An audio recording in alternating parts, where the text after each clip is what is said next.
Bati and churma. For the bati, we have about 2 cups of coarsely ground wheat flour, about 2 teaspoons of gram flour and chickpea flour, about half a cup of ghee, salt according to your taste, and about 1 teaspoon of carom seeds, and also known as ajwain.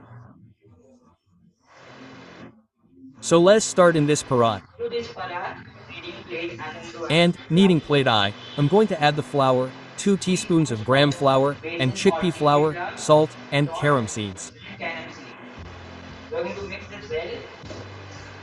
We are going to mix this well. I am going to add the ghee now. We are going to mix the ghee into the flour. So, you can see our dough is ready. This is pretty stiff and nice.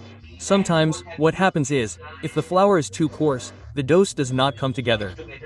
That time, you need to add some normal beet flour to let it come together. So our dough is fine and okay. I am going to keep this aside. So let me cover this with the cloth. So this will rest for about 30 minutes.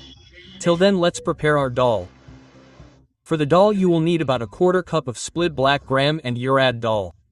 About 1 cup of split Bengal gram and chana dal.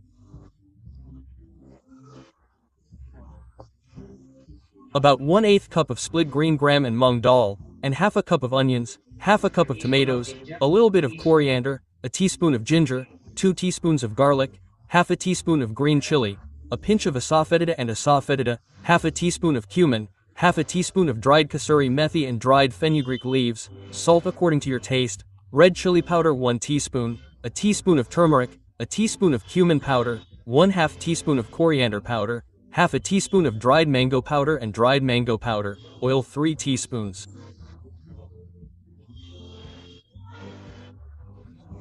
So let us start. Soak the dals for a minimum of 1 hour and then pressure cook it with some salt. Add the oil in a pan.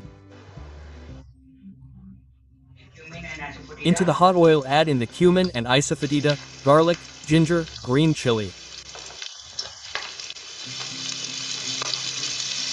Our garlic is cooked.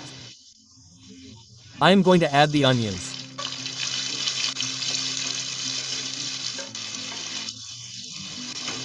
Add in the salt and cook this till the onion sweats.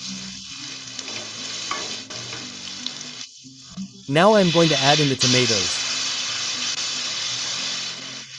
Cook this till a tomato is cooked.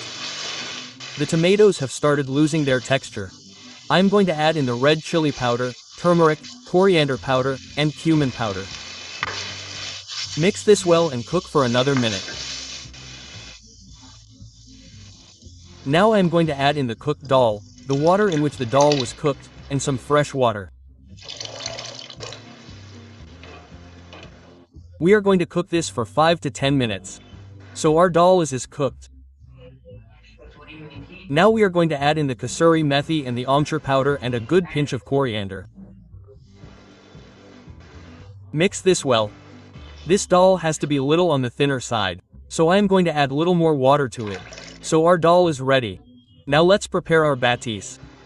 So our dough has rested and this is good now. We are going to make potions out of it.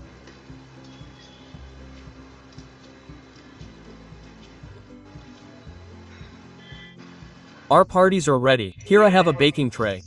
I am going to place the parties in it. Now I am going to brush a little bit of ghee on the top of this. For churma, I have made this to parties without any salt using the same recipe.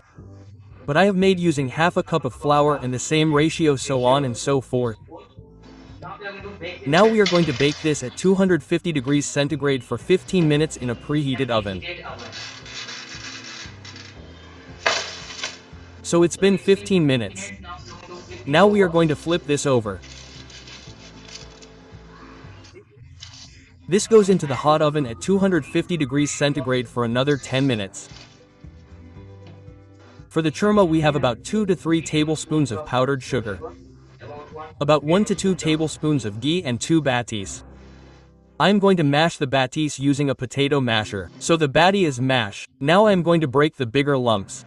You can just pulse it twice in a blender. Now I am going to add in about 1.5 tablespoons of ghee, about 2 tablespoons and so of this powdered sugar. Mix this well. I have added a tablespoon more of sugar and a tablespoon more of ghee, and our churma is ready. Our batis are ready. Now let's serve this. Before serving this, we need to give it a light press. Now we are going to dip this in ghee.